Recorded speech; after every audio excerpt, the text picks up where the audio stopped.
Good morning. As I begin this series of talks, spiritual talks, I want to begin by introducing myself, telling a little about my background so that you know who I am, or you know where I came from. And I'm going to start, well, I guess I'll start when I grew up in Southern California. I always felt sort of alone. And sometimes I was very sad because I felt kind of alienated from the Southern California culture, the culture of material acquisition, materialism, and my family wasn't very happy. There was a lot of enmity between my parents. Nevertheless, you know, I had three sisters younger than me, and we had fun together. And I did have friends that I hung out with, and although we were quite different, we had certain, all the kid things in common, and we got to play by ourselves. We got to run pretty loose around more than just the neighborhood. We would walk for miles in sort of this barren landscape that happened to be close by where we lived. And I was into athletic stuff and dangerous things too. So that was okay. And then when we moved to Anaheim, that was a whole different bag because everything was pretty tied up there, and everything was covered in cement and asphalt, pretty much. And they were clearing the orange groves as fast as they could to put in new housing. Because I grew up during the post-war days, post-World War II days. And there was a GI draft, GI Bill. And so there was a lot of financing for ex-GIs to go to college and buy their own homes. And it was a very prosperous time as the nation was getting back to work.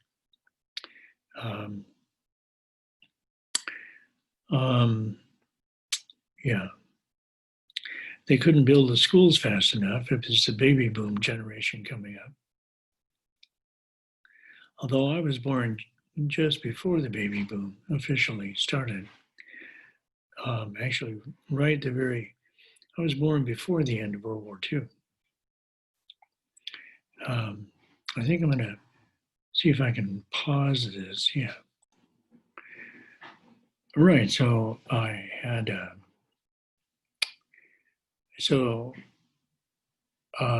it was way ahead. It was really funny. It was like, I went to this, to the last part of the sixth grade when I moved there at the age of 12. And these, there were even first graders that were going steady and had rings around their necks.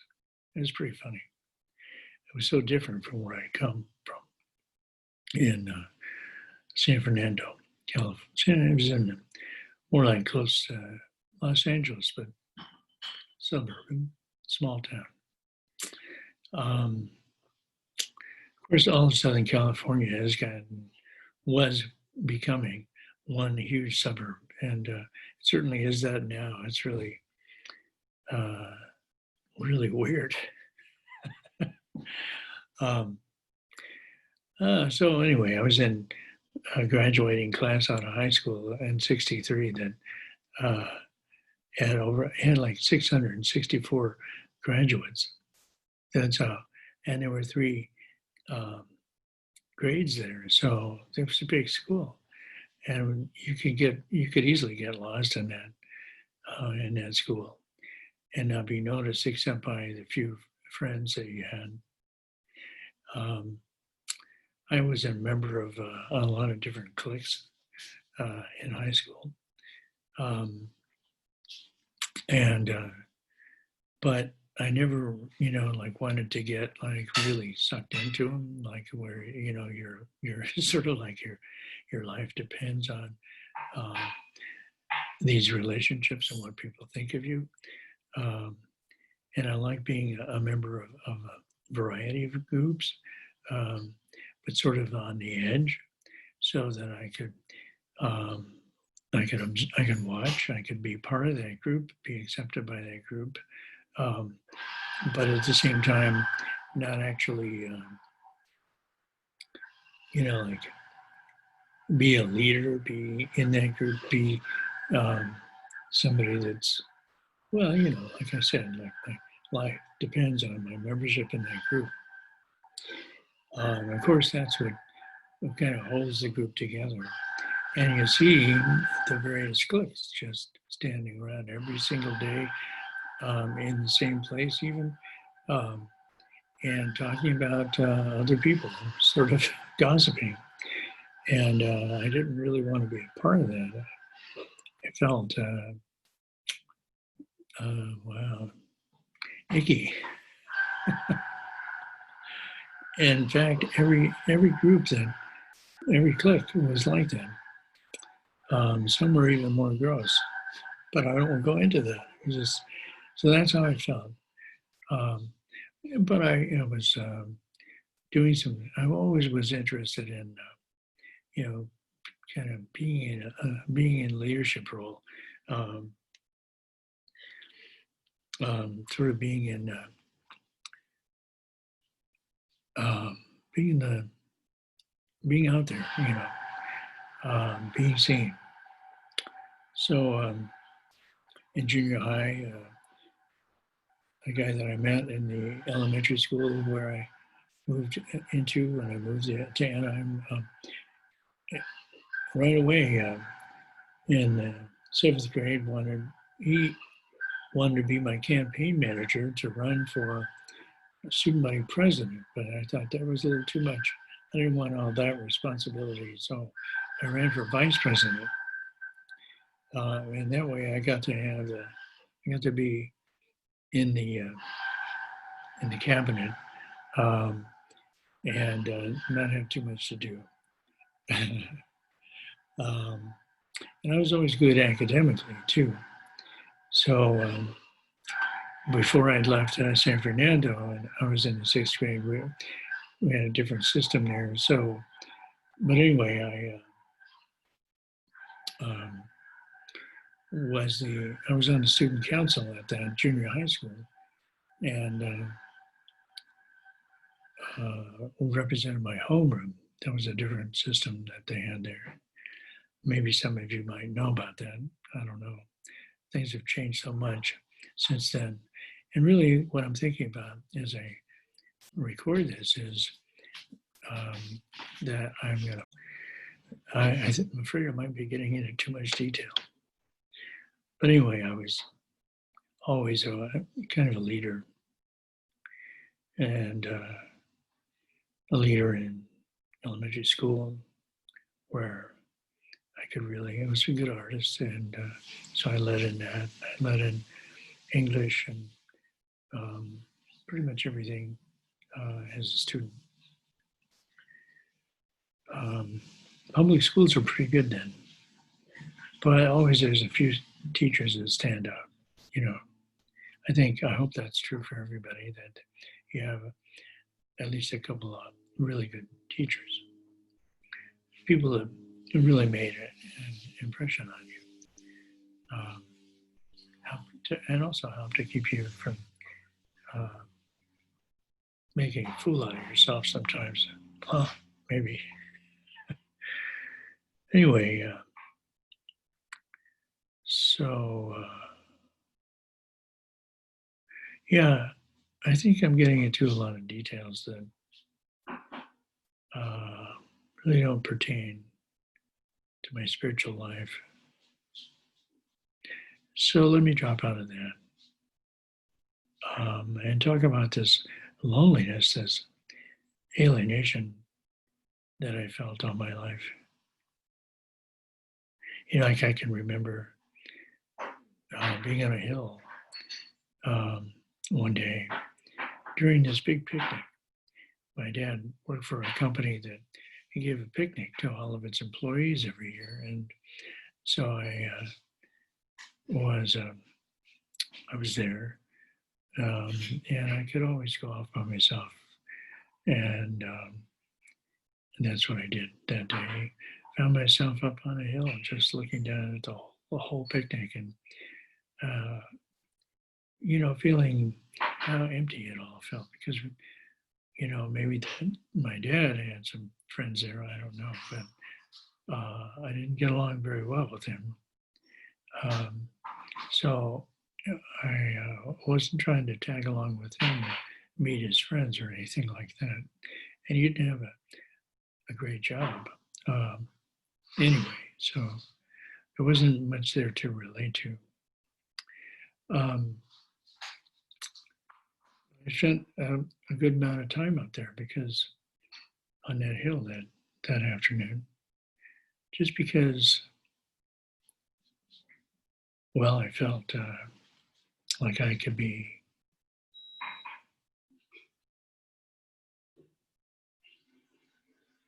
myself. I didn't have to be. I didn't have to.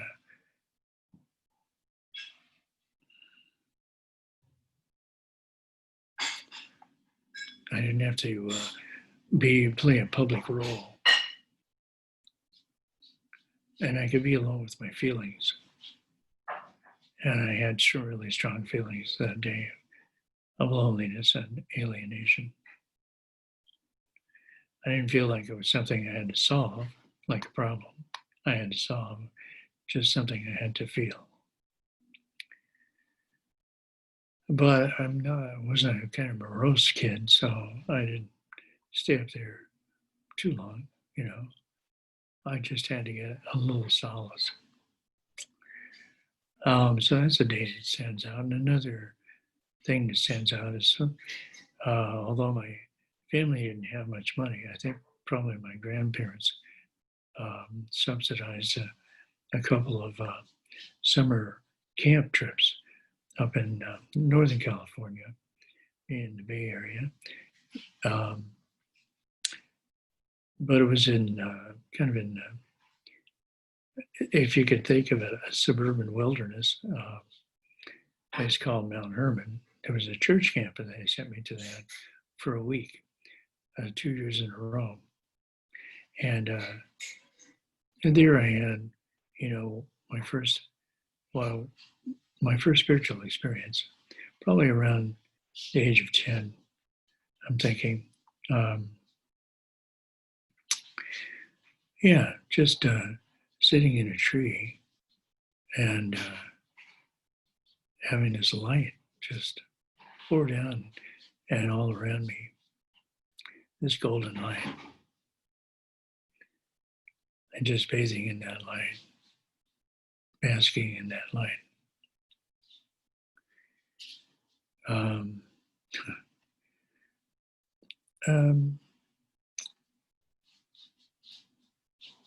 but the high school years were kind of also a kind of turmoil. I took to drinking in my senior year.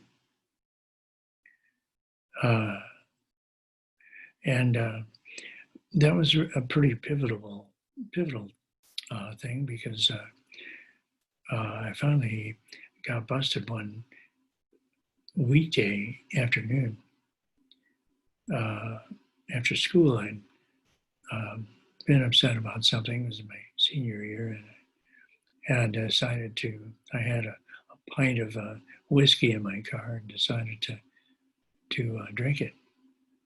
And I kind of pulled off into a suburban neighborhood.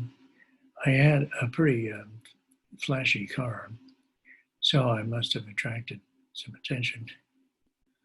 Um, and there I was driving, but I was so inebriated, so drunk that I had to pull off into a cul-de-sac and park the car.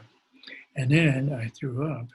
I opened the door on the passenger side, leaned across the seat, and threw up into the gutter, and then lay down and went to sleep on the seat. So somebody saw that and called the cops, and I got arrested and spent the night in jail. I guess my parents wanted to teach me a lesson, so they didn't come and get me until the next day, and I had some kind of arraignment. They got an attorney for me, and the attorney was able to get the sentence reduced so that it wasn't driving while intoxicated. It was drunk in auto. So that could have been something that would have applied to a passenger.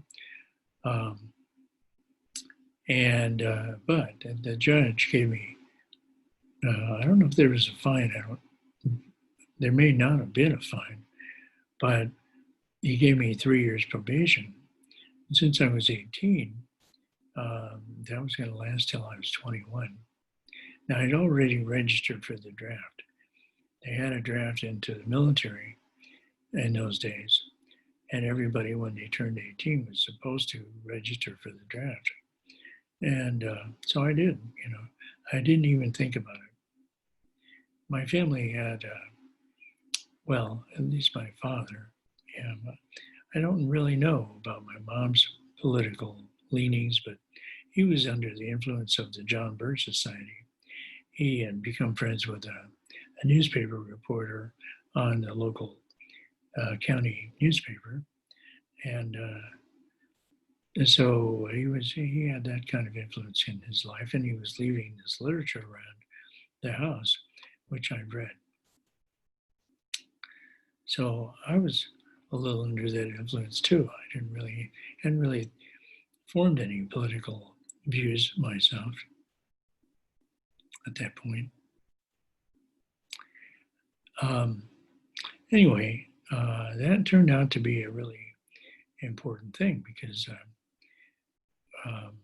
the draft board sent me a 1Y classification after I had that, which meant that I couldn't be drafted until I turned 21.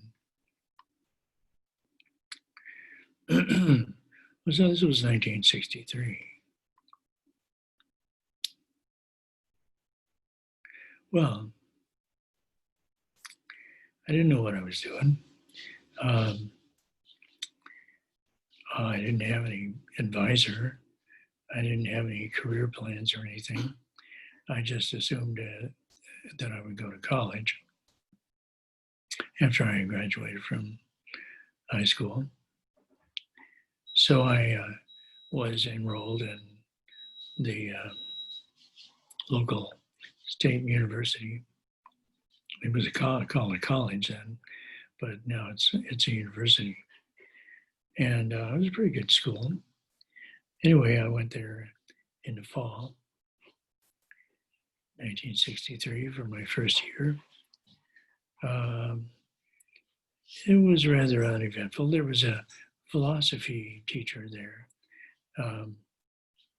who a lot of kids really liked. And I think maybe his favorite class was ethics. And he was an unusual teacher. He liked to sit in the student union and just be available to talk to students informally. So he was really easily accessible. And you could go and hang out and listen to those conversations if you wanted to. I decided I was an English major when I thought it was time to declare something. And that had been my highest scores in the college exam, entrance exam tests, SAT. So that seemed like a versatile major. I didn't take it very seriously. And I took required courses and a few electives that just seemed interesting. But I tried to fit into the recommended program. Really, I didn't know what I was doing there. I didn't have any goal. So I also worked part-time. I'd gotten a job when I turned 16 in a grocery store as a box boy, which I really enjoyed. So the first year, I did that, and I worked there full-time in the summer.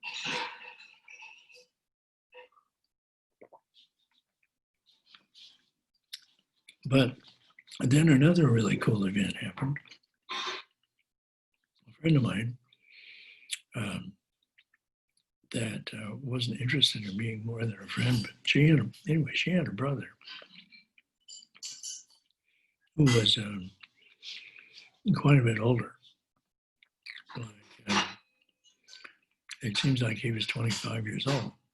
He'd gone off to Sweden for a couple of years, but he graduated from Berkeley. And when he graduated, he'd been there like, I don't know, 4 or 5 years. And he'd been kind of like me, taking whatever I thought was interesting, and really interested in culture. And so the culture that he was living in at the time. And so he'd been there during the free speech movement. Actually, he'd been there before that. So I'm 18, I'm 19 now. He's 25. He's like 6 years older than me. He came to visit from Sweden. And so I met him, and right away I started hanging out with him. Spent a lot of my free time with him. And of course, he needed transportation, and I had a car. And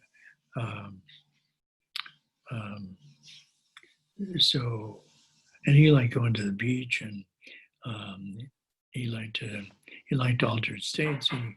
He was into drinking wine, and there you could get it's called Red Mountain. It was a Burgundy, and you could get a gallon of this wine for $1.50. So we did things like go to the ocean and get a bottle of wine and just sit there on the beach drinking wine, talking, and end up spent the whole night there on that beach. Slept on the beach. It was warm, nice in Southern California, and it was a lonely beach that we found. So we spent a lot of time at the ocean, which was my favorite place. And it was the only place that I really, really liked in Southern California, except for a few clubs where they played music. And we had a favorite folk singer named Hoyt Axton. It's really good. And we went to see him several times, and some other things too, other acts, and went to LA for that. Well, so Jack, he had tried to commit suicide, and in Sweden. He was, I guess his girlfriend broke up with him or something like that. And so his parents wanted to bring him home. He didn't have any money and wouldn't have been willing to pay for a ticket. So they paid for a ticket, and they insisted that he would only come if they bought him a round trip ticket, which I think was pretty expensive back in those days, like maybe a couple of grand, but I don't really know. Just being blue collar myself, I can't say. Yeah, so he was only going to be there for the summer, and he was going back to Sweden. And I thought maybe I would do that. I would go back. I would go to Sweden with him because my mother's 100% Swedish, and I had other relatives that were Swedish, and I probably had relatives there in Sweden that I could track down, but if I wanted to. But that really wouldn't have been. It probably wouldn't have been my main interest for sure. Anyway, so we had decided. Jack had his real father. His parents were divorced. His real father lived in New York City, in Manhattan, and he was kind of a playboy. Had a nice little penthouse kind of apartment. And so Jack wanted to go and spend some time with his father before he returned to Sweden. So after maybe 6 weeks or so of summertime, and even before that, we decided to travel to New York City. And my Jack's sister also had a friend who was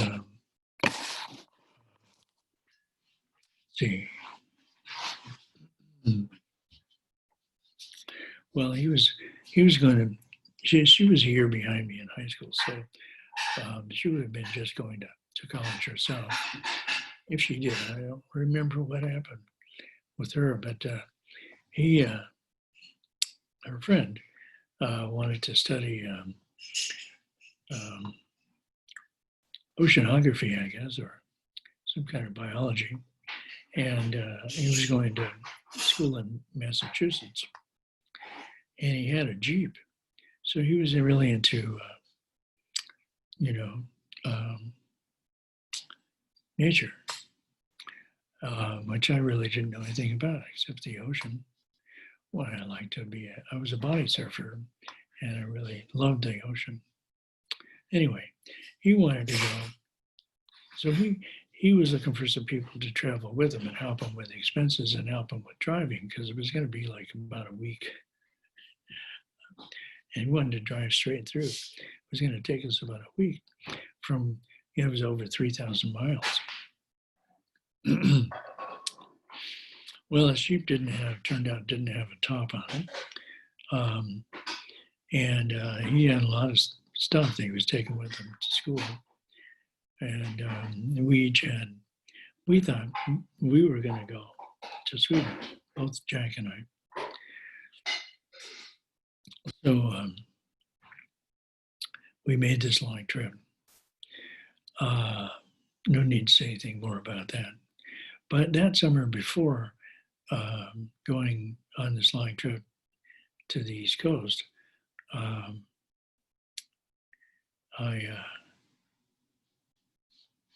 went with Jack up on a weekend trip up to Berkeley, and we found a floor to sleep on.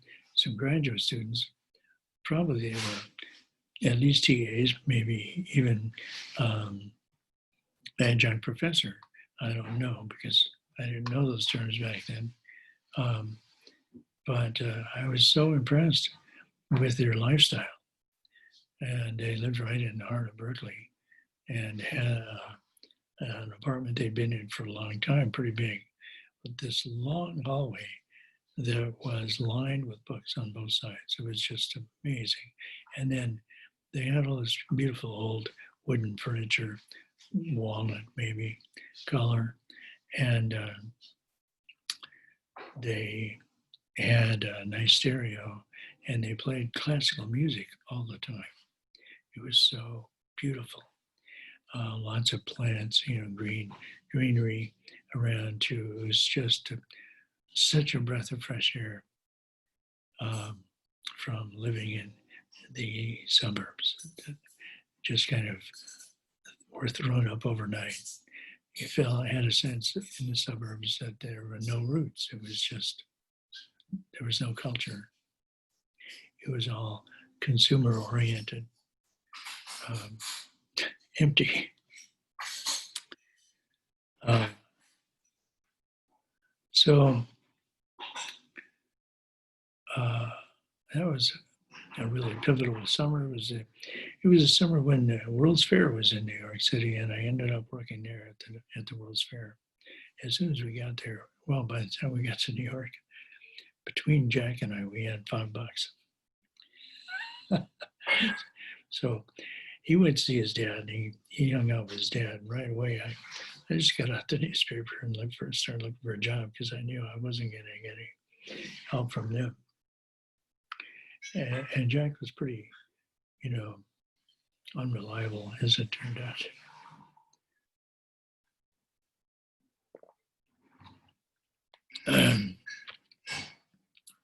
Well, I can't really say. I just didn't know. I was so young, and it's my first time really away from home.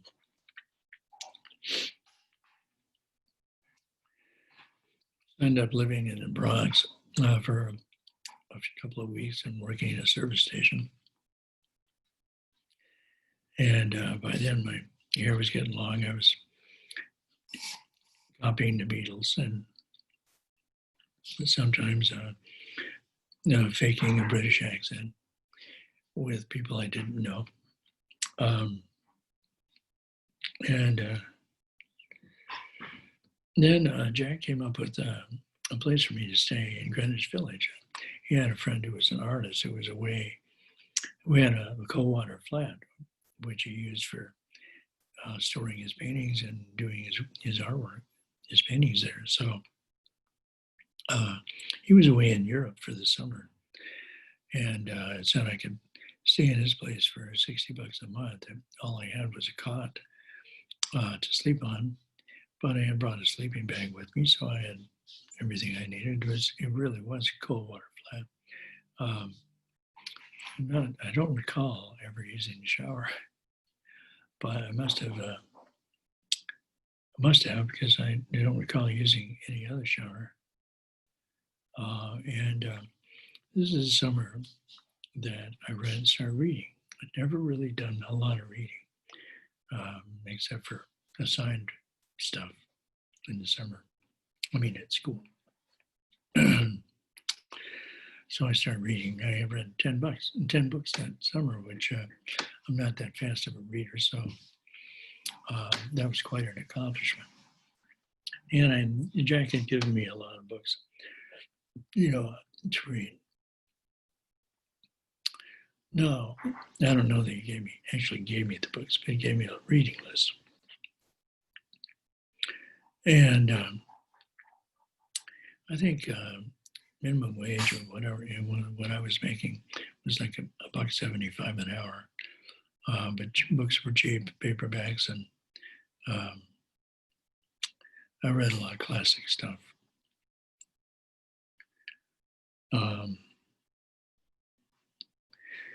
So it came time for me to decide. I was trying to save as much of what I earned as I could. So I pretty well restricted my movement. But so I worked at a place that served food, and I could get a couple of meals a day there. And so I didn't eat out very much. Took the subway everywhere I went. Traveled around the city, going places, getting lost, and then finding my way back home by talking to strangers to find out which train to take, things like that. You could drink in beer and bars, and so that was cool. I was 18, maybe 19 by then. Yeah, I'm 19, and I like doing that. Just going to a bar, maybe getting a beer and talking to people in the bar. Uh, so that was that summer. Came back and moved out of my. I decided not to go to Sweden. I don't know if I had enough money, but I was just thought that I didn't really have much of a purpose of going there either. I wasn't really. I thought I'd be better off just going back to college. So I did my second year. I hadn't really been into fraternities, but there was a homegrown fraternity there. It wasn't part of any national organization, and a lot of my high school friends had enrolled there. I mean, they joined this fraternity, and you could have a big house, and you could live there for like, $40 a month. You could have your own room and do your own cooking and in the shared kitchen. So I really wanted to get out of my, leave my family. And so I moved out as soon as I got home. Although, I had my own room at the family house, and so I left a lot of stuff at the home. But I wanted to be close to campus so I could do all my life there.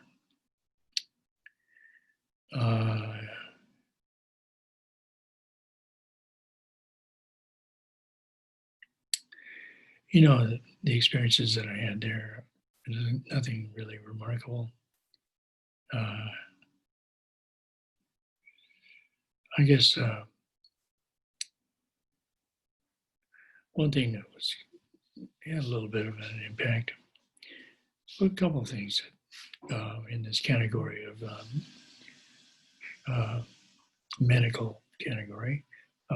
When I was 10, 1955, I contracted polio and spent 5 weeks and a day hospitalized. And it was a big epidemic that summer. Probably got polio in the public pool. Most people did something like that to contract it. And so I was by myself in this hospital. My family had come to visit at least once a week, and it was a bit of a drive for them. And I was real close to my mom, and she was the one that cared about me.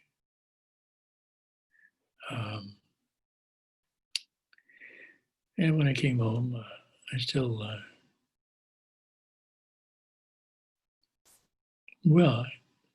tried to get back into a normal life. But I went 2 days a week, and my mom would take me into LA to the hospital, Children's Hospital, where I'd stayed for most of that time that I was hospitalized for physical therapy in a warm pool, doing stretching exercises, and I really enjoyed that. But that was an isolated time. I was I didn't find it difficult. I was pretty stoical about it. And so in that second year in college, I'd horsing around with a friend of mine. I had run through a glass door. The glass in the door was probably illegal. It was just window glass, and I just ran right through it. And it had a long cut in my left wrist. And it actually partially severed two of the nerves that went to my little finger and the one next to it, so that it impaired my ability to use those fingers. I could grab things like that, but I couldn't bring those fingers in. Still can't, see? And they're sort of partially numb, all down through there. There's feeling, but it's partially numb. Sort of, it feels a little like that, partially numb. So that impaired my ability to do certain things, like play a guitar.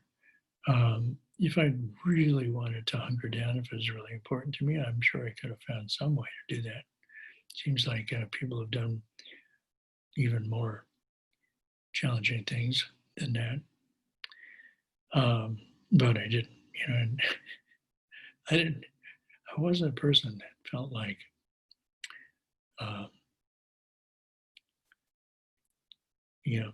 doing some kind of heroic act like that. But I did get back into baseball and stuff. I got home. By the next year, I was still doing pretty well. But I could never, there were certain limitations in my body that they were not really detectable, but they sort of held me back from being enough of an athlete to be on the team, any teams, even swimming. So I was on they would always give you a place, like they'd have a varsity and they'd have a junior varsity and then they'd have a B team. So I was on a B team, but I don't even know if I played in any games, but I practiced every night. I worked hard on the swim team. It was a lot harder work than the football players had. They'd be done with their practice, come and watch us and jeer us before we went and finished our practice. Okay, well, this is a lot of detail. I don't know. It doesn't sound like I'm talking anything about spirituality. I think what I wanted to do before I started here was to talk about how, when I first got there. But I guess what I'm telling you now is so far is pretty much of a normal life. So 1964-65 school year, went through that. I was moved out of my home, my parents' home. Got myself suspended from college for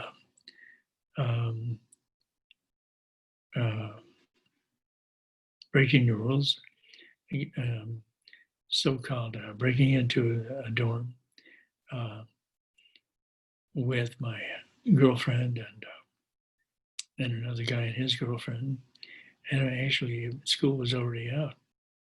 And so we got busted for that. And they gave me 1 semester off from school. We didn't do any damage or anything like that. We didn't break anything. So that meant I got my first real job. I went to work for Texaco Oil Company, and they were probably 20 miles away where I went to work. And it was turned out to be a really good job, and I liked it. So I stayed out of school for a couple of years, and my girlfriend moved out of her place and got an apartment, and so we hung out as much as we could together. And I ended up, when I turned 21, I became a transport operator, a truck driver, hauling gasoline all over the Los Angeles basin, even out into the desert.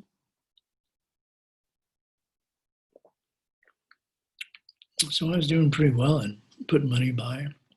still living at my parents' house again, but hardly spend any time there.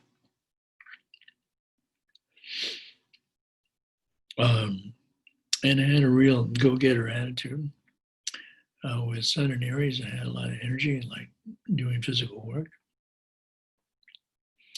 But I started reading Ayn Rand. I found her books really inspiring. And I wasn't all that political, so I didn't really think so much about the political implications or her philosophy. But I was always wondering how could I make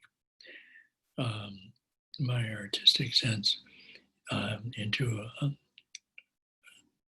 a job, into a career. And I thought I'd like to be an architect after reading Howard Roark's book. And probably it was partially fashioned after Frank Lloyd Wright. And so I got into architecture, reading all kinds of books about architecture. A book by Frank Lloyd Wright, another one by Corbusier, a French architect, a real pioneer. But you know, there are thousands and thousands of architects. Most of them pretty much unknown. Anyway, there have been some pioneers, and they were the ones that were inspiring me. And I went up to Berkeley, applied there, and would have started school up there. My wife and my girlfriend and I got married that summer in '66 and moved up to Berkeley. Got a little duplex ways from campus, and she got a job in Oakland, Neiman Marcus, and she was going to support me through school. Well, I was finally in my element. And it just so happened that about that time, in March, I turned 21. And along came a letter from my draft board asking me to report for my pre-induction physical. They were going to draft me and send me to Vietnam. Well, of course, you had options back then. You could apply for student deferment, which would mean you'd be putting off the inevitable. I could put it off a little more. They didn't have the lottery yet. So that was an option. But by this time, I had started to become a little politically conscious and radicalized. Being at Berkeley, that's easy. And so the day after I got this notice from the draft board, I was walking across the Commons in front of Sproul Hall, and they had a free speech because of the free speech movement that had been there in '64. There was always a microphone up during the noon hour. Then anybody could get up and talk to the other students. So I'm walking across there on my way to get something, lunch or something, and I hear this guy talking about the draft, which he was calling, instead of the selective service system, it was called the selective slavery system. And he was on his 9th day of fasting against the draft.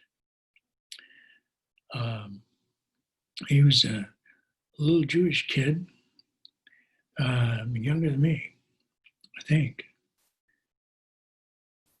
And anyway, so I stopped to listen to him, And after he got done talking, he came and sat down and walked across the common area there and sat down at a card table, and he had literature and things out there. And I went up to talk to him, and it just turned out that that evening they were having a meeting to create a new organization called Students Opposed to Conscription, SOC. And he invited me to the meeting, and I went. Well, these guys all knew each other, and it turned out that they were part of a group called Cal Conservatives for Political Action, and that this guy that I met, Dan, had been arrested at the end of the free speech movement for sitting on the steps of Sproul Hall with a sign, a big sign that said "fuck," and that was a big deal, you know. So they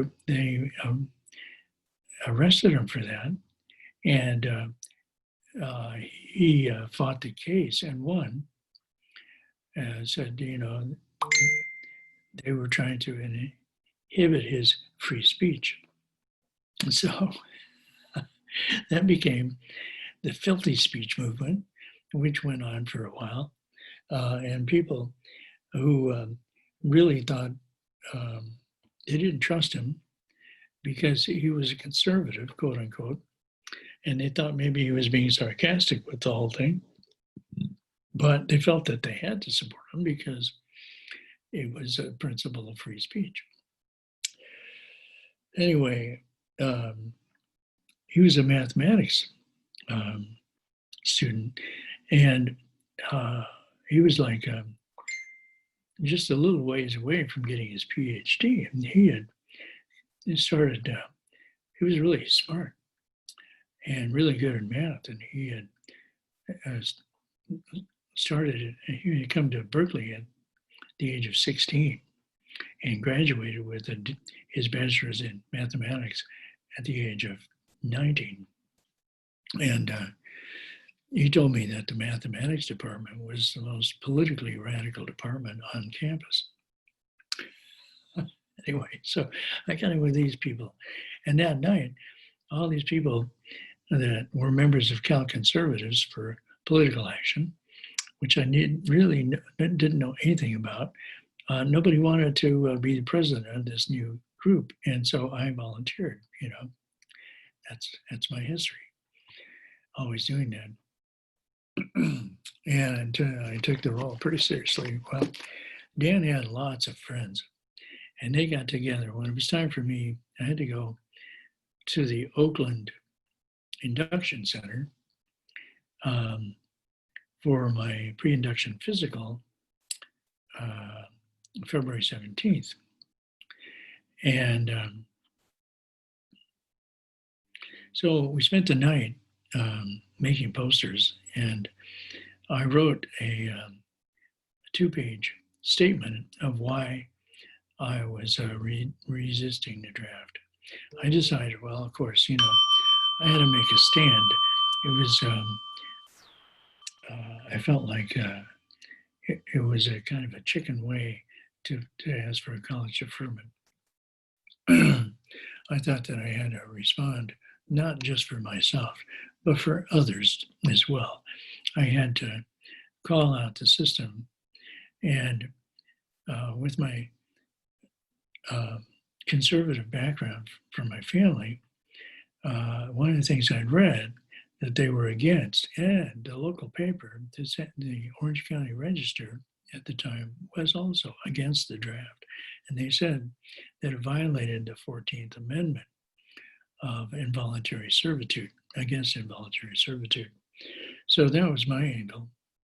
And it also had violated other amendments in the Bill of Rights, like free speech.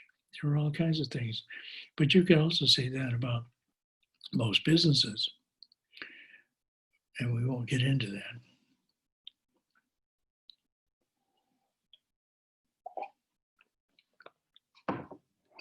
So we stayed up all night making posters and things and listening to music. Then we, next day, all these people went with me. And I was carrying this sign that said, freedom, I won't.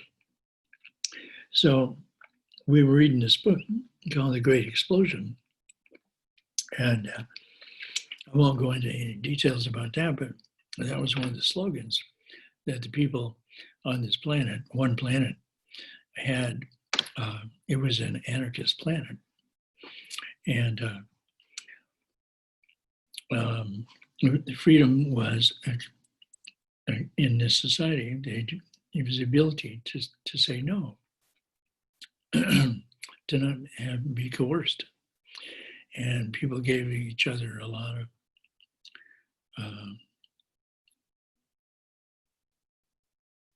they left each other alone. When it came to nobody would try to control you. It was an interesting story.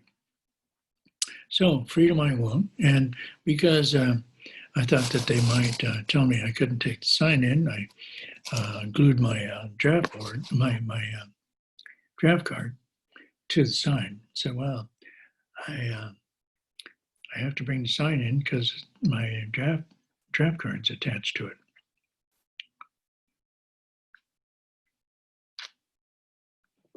Well, there was a big standoff and lasted for 3 hours. They'd never had anything like this happen at the Oakland Induction Center in 1967, February. So they didn't really know quite how to respond, and they had to figure it out before they could tell me I couldn't come in. And I said, I'm reporting for my pre-induction physical. I'm not breaking any rules here. And if you won't let me in and I don't get the physical exam, it's not my fault. But they finally figured out what they were going to do, and they ended up charging me with failure to report for induction.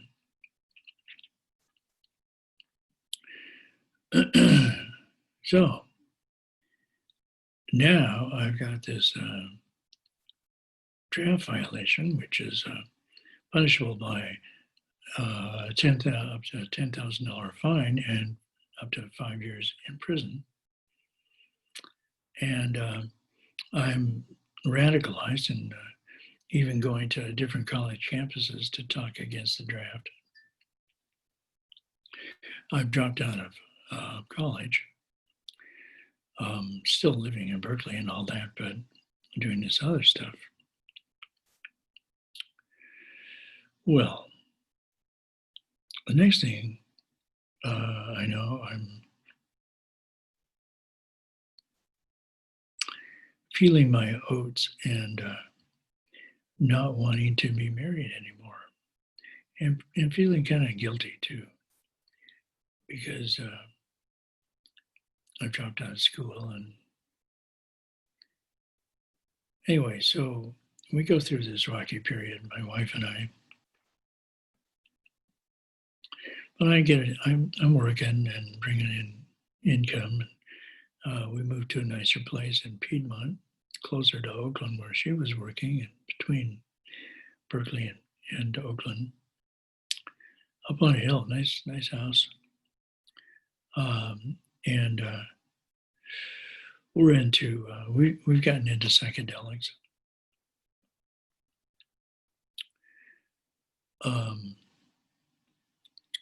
But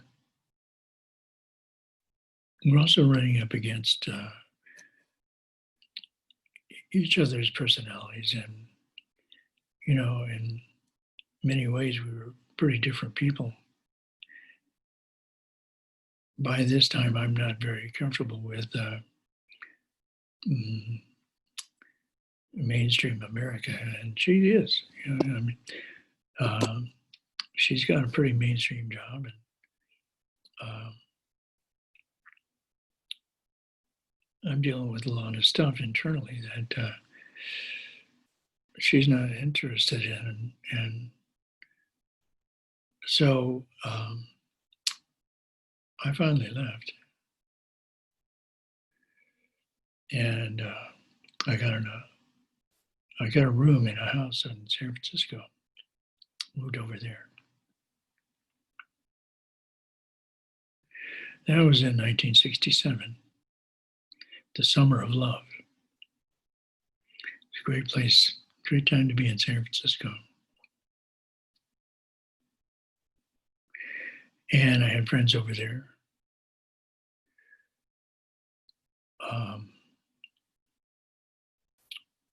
I was on unemployment, so I didn't have to work, and I went for probably a year and a half without working. And unemployment, because I'd made good money in my job with Texaco, I was getting $65 a week.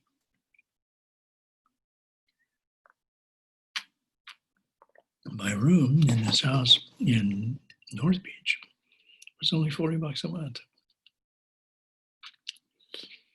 So I had a really good time. Well, after,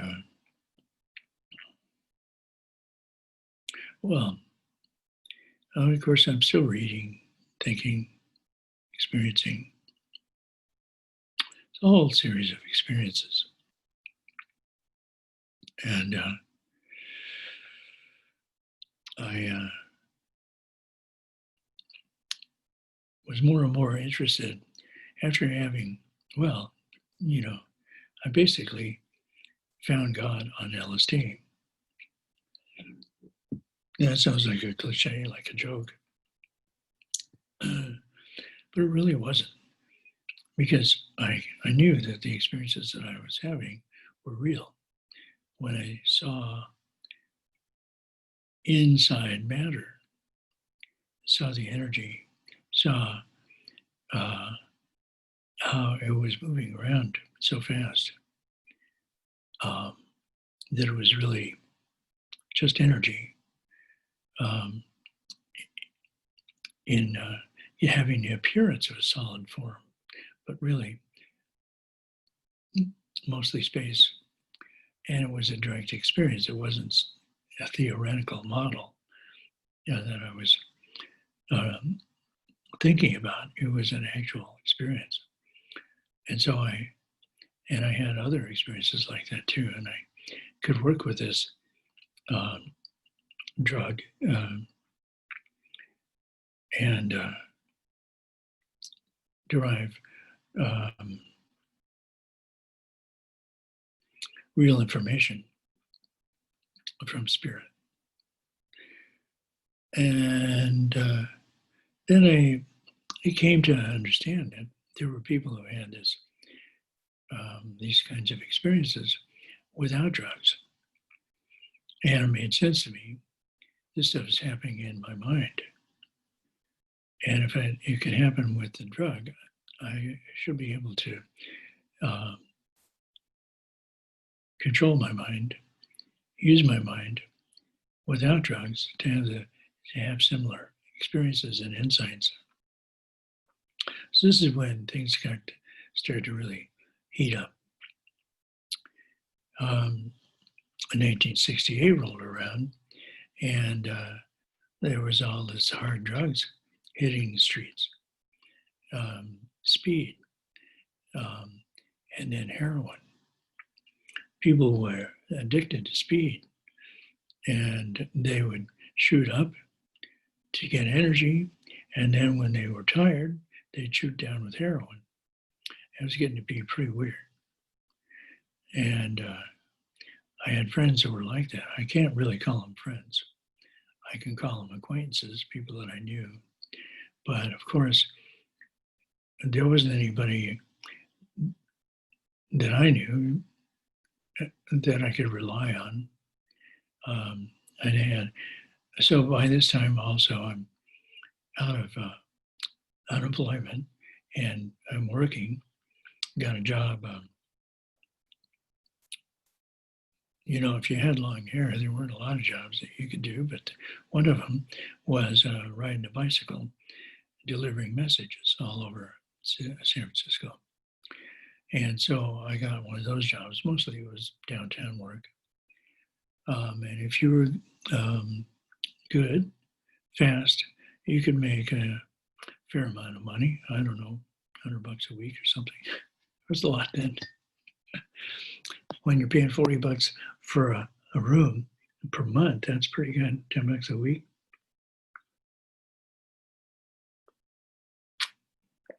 Anyway, I'm on this spiritual quest. It becomes a conscious quest to find a teacher.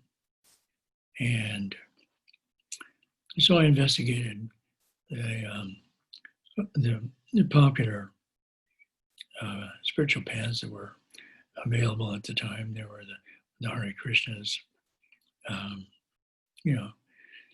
the stuff that was visible, and didn't find anything there that I could rely on. And it wasn't, it wasn't all that fervent a quest. Along came the winter of '68, and I had this girlfriend. Well, she had become my girlfriend briefly. I don't know how long that lasted, a month maybe. She was addicted to speed. She was really down there, and I thought I could save her. I have had a savior complex all my life. I could explain that astrologically, but what difference does that make? It's just another way of understanding what's there. So, how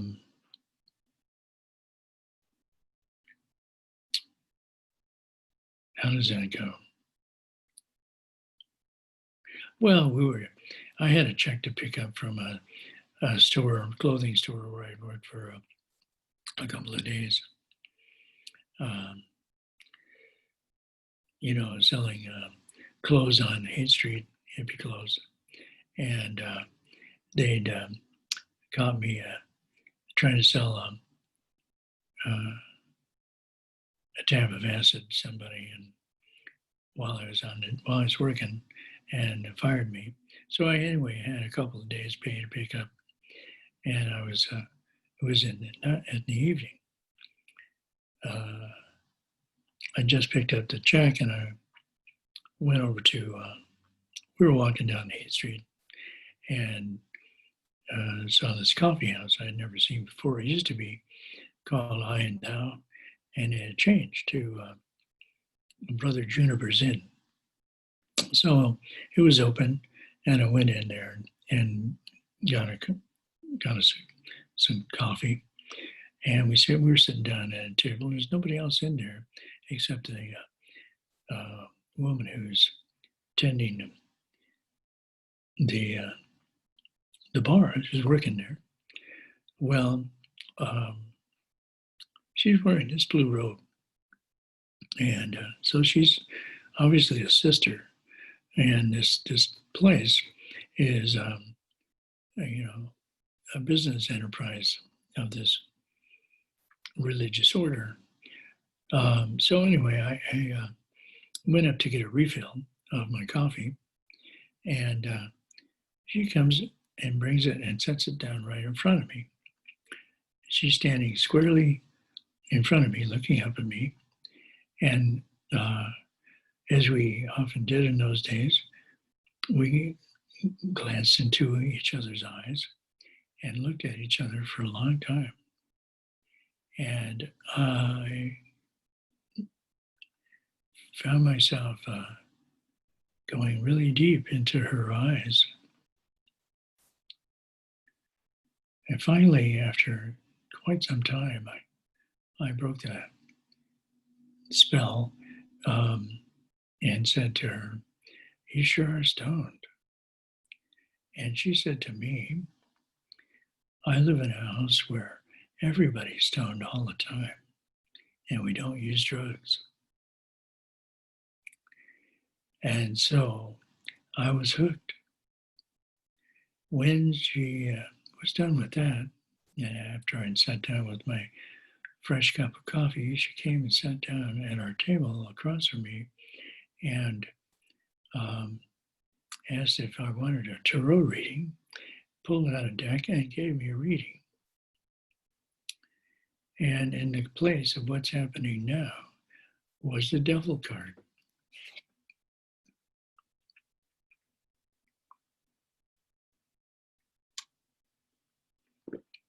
And I felt like it applied to my girlfriend who was addicted to speed. And there was, this woman that I met was named Sister Jenny. And she was certainly willing to support that. But that's true. I had the chains on around my neck, and I knew that I could take them off anytime. Well, it wasn't long after that my girlfriend took everything I had of value and disappeared because she'd been 3 weeks without drugs, as far as I knew, but somebody had enticed her to, it was time for her to get a fix. And she was gone when I came home from work one day.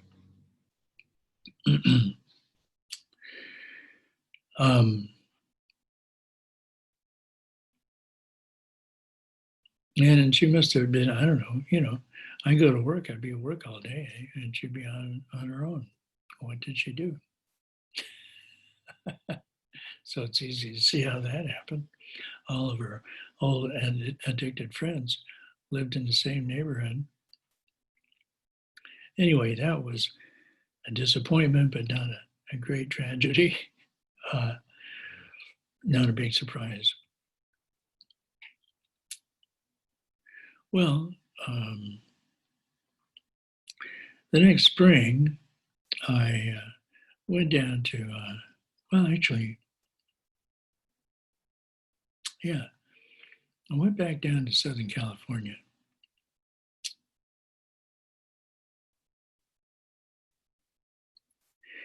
I found myself, I finally tried speed, shooting up,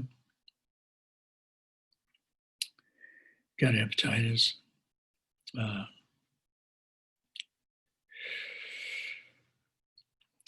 and saw myself starting to look like the other people in the house I was living in, which is what you would call a speed trap. And I was the only person in the house that wasn't on speed. I was a flower child, and I was, like the angel there, helping people when they got strung out, things like that. Well, I knew I had to get out of there. I called an uncle who lives in the Bay Area that I had done some work for in the past, and I had a really nice relationship with him. And he'd been through his own stuff, and he understood. I told him, I asked him if he'd give me the money to take a flight down back to my mom's house. By then, my parents had finally gotten divorced. So I went down there, and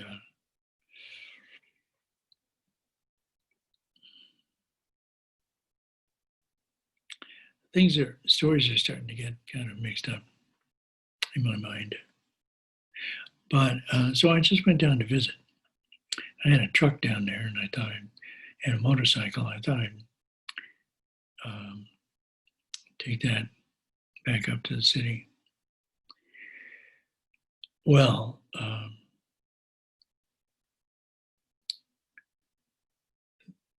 the so now this is around my birthday, and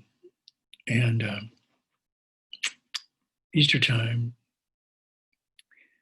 Easter came up while I was there.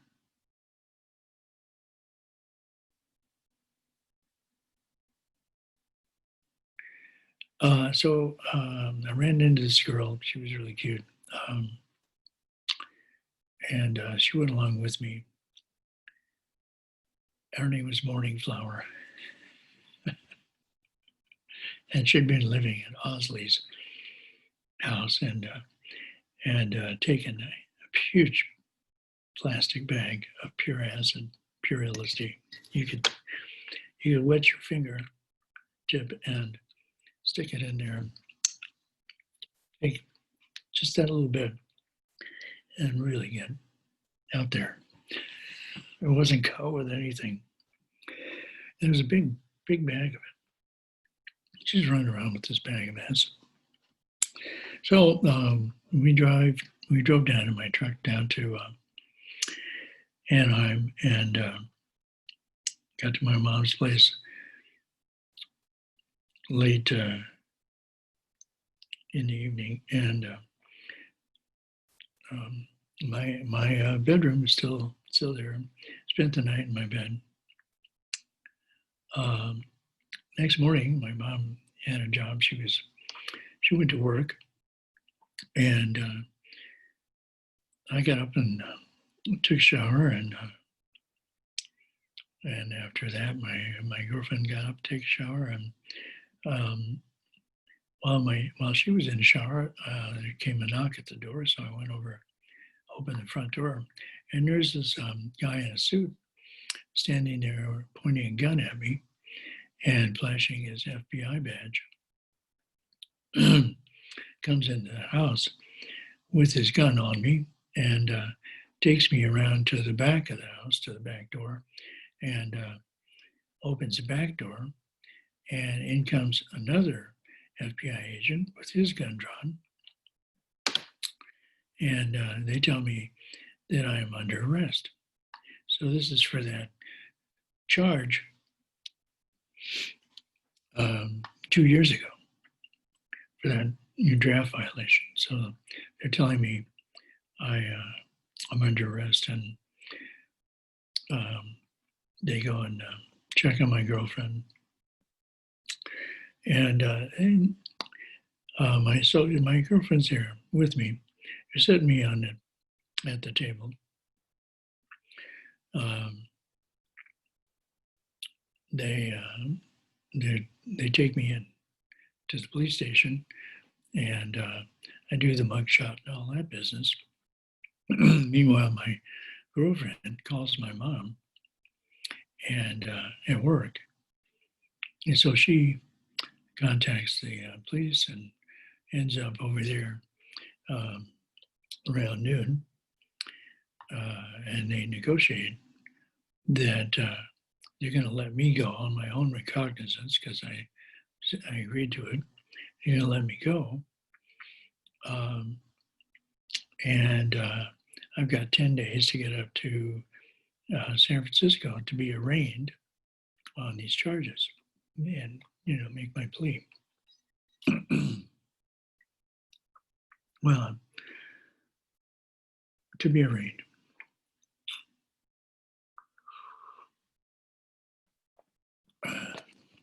So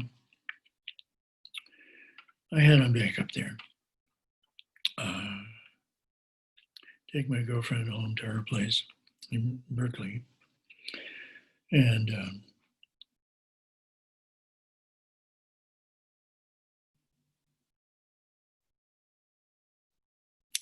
well, actually, I'm not sure about these details. I might have gone up on I think I went up on a motorcycle. No, I couldn't have done that with my girlfriend. So this is I drove her. Anyway, so I'm on my own in San Francisco, and Um, by this time, for at least a couple of years, I have been consciously getting spiritual guidance. I could ask a question, what should I do? And I'd get an answer and I could rely on it. And I've been having different kinds of revelations, you know. So the guidance that I got about this whole problem was that I would plead guilty and they would give me probation, 2 years probation. And I needed to find a nonprofit organization that I would serve with. And all I really needed was room and board and a little spending money.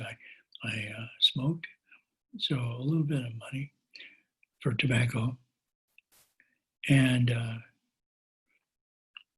room and board. And I would work full time for those 2 years. So I needed some stability and I needed to be working for the benefit of society as more or less a volunteer. Okay, so I had that criteria in mind. Went up to the city. Didn't really have any place to stay or anything. Didn't have any money. All I had was a few possessions in a small bag.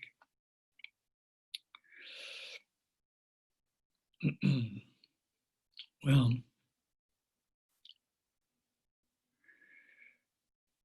I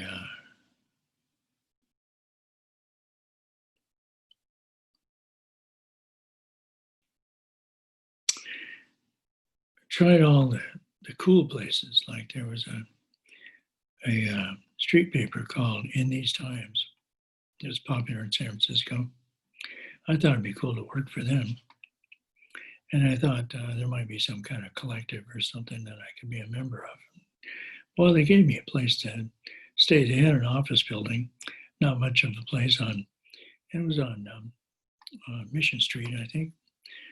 And I helped them get the paper out, came out every Friday, and slept in the loft up above the printing presses and everything else.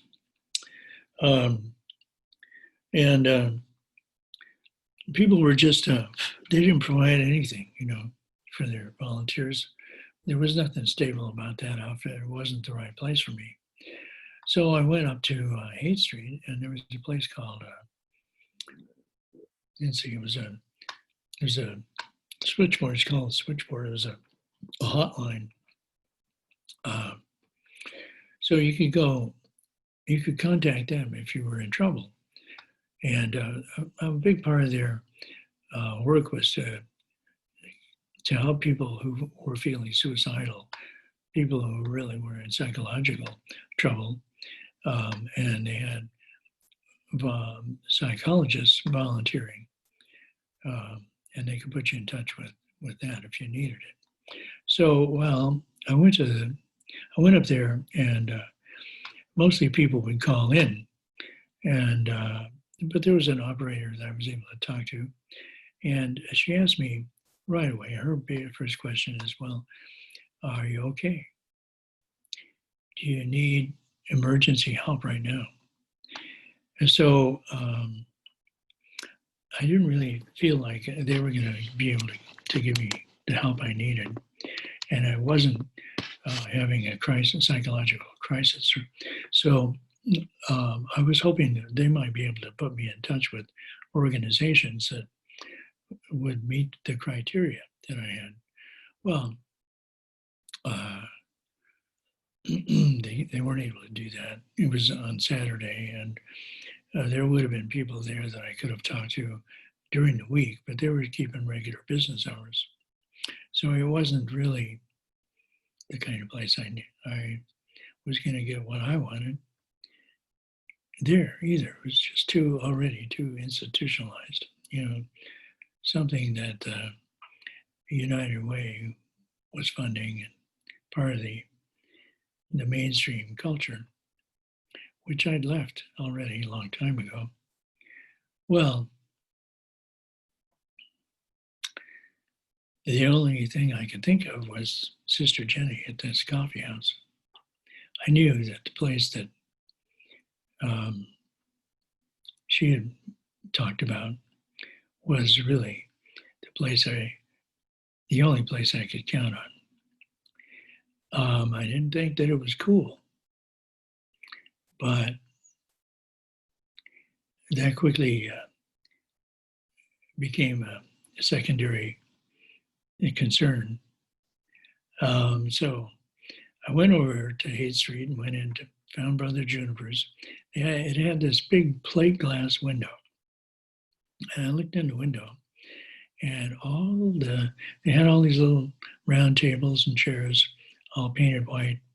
And all those tables were full of brothers in clerical garb, with the collars on. Maybe they'd have a suit jacket, all black, with the white Roman collar.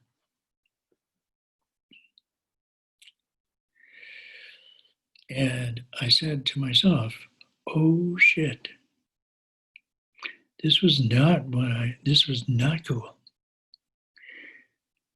But I steeled myself, opened the door, didn't even look at those people sitting at those tables, looked at the back of the building straight ahead from the front door. I looked, there was a hallway and there was a table and a chair at the end of that hallway with Sister Jenny, also in clerics, looking straight to the front door. She looked up and gave me a big smile. And I made a beeline straight for her.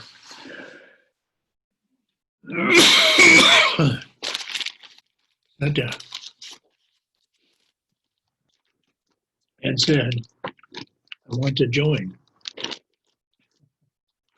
I didn't tell her anything else. I just said, I want to join. She said, okay. And she thought for a minute. She said, tell me where to go. She said to go to give me this address on Fillmore Street. I think it was 937 Fillmore. And she said, go over there and ask for John Clark and tell him tell him you want to find yourself. And I said, okay. And then I thought at the last minute, I said, do I have to cut my hair? I saw all these clean shaven brothers on it. And she said, no. So that was cool. So I went straight over to Fillmore, and it turned out that it was called at the Fillmore Center, and knocked on the door, and it was a storefront. It was all front was all boarded up. Down run, I hear this big guy running down the stairs. Comes to the door, opens the door wide, and says, hi. It's a beautiful black man, shiny. And I know right away that this is John Clark. So I say, I want to find myself. And he just burst into laughter. He thought that was so funny and invited me in. So that's how my spiritual journey began.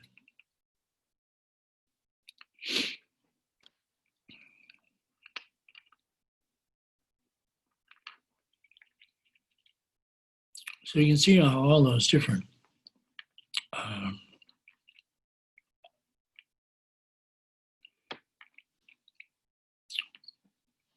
little turning points led up to that moment.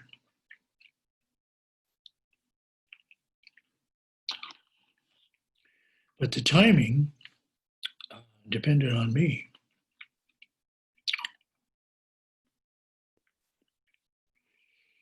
So that's how it unfolded for me. Most of the people that I met in the order had kind of similar stories to tell. And I probably didn't get as much detail from them as I've given you about myself. But the reason I wanted to do this is to give you some sense of how this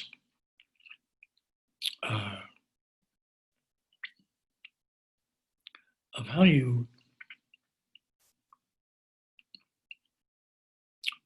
reach the spiritual path and what life is like if this is what you're called to do, what it's like before you reach the spiritual path. And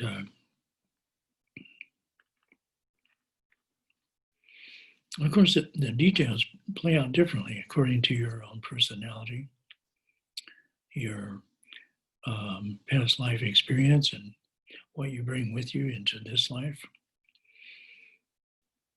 But everything that, all of your interests, everything you do, they're all part of your contribution. And so the people that I work with are people that, resonate with my vibration. Sister Jenny, by the time I came back, well, very soon after, she was ordained. I didn't know anything about that. I wasn't there.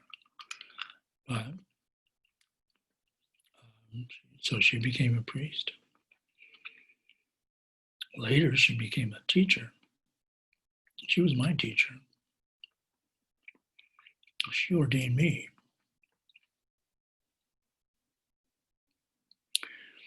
So in this talk, I really thought that I'd end up there. I'm talking about my life in the religious orders that I was in. And I do want to talk about that order. And I think that'll be my next talk. So now I've given you a background of my life in the world before I put my foot on the spiritual path. I can't really say that I have put my foot on the path until then, when I said, I want to join. It's at that point where I left the world.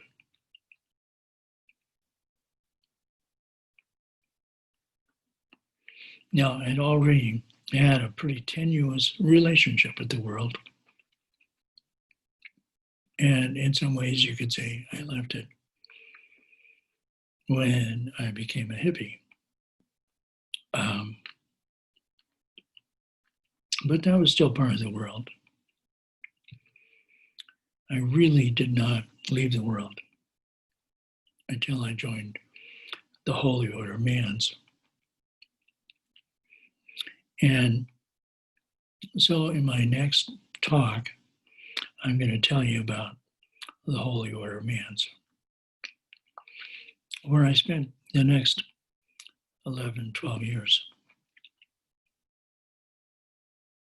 And my teacher. So that's the end of this meeting. And I'll talk to you again soon. Thank you.